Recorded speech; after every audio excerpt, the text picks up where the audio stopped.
net metering. Yun nga, gaya na nabanggit ni Sir Vic kanina, ang bibilin sa inyo ni Meralco, ito yung 4 to 6 pesos per kilowatt hour. Yun nga yung ilalakad pa natin kay Meralco, magpapasa tayo ng mga requirements, titignan pa natin kung ma-approve tayo. So, depende rin po talaga yung sa house nyo kung i-approve ni Meralco for net metering. Yes. May mga factors kasi na kailangan i-consider when you're applying for net metering.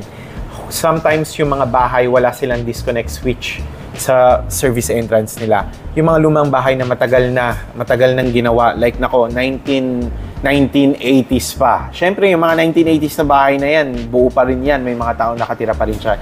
Pero yung service entrance nila, wala naman sila. Hindi naman requirement yung service entrance before. Kinakabit lang yung metro sa pader ng bahay mo, okay na, goods na yon.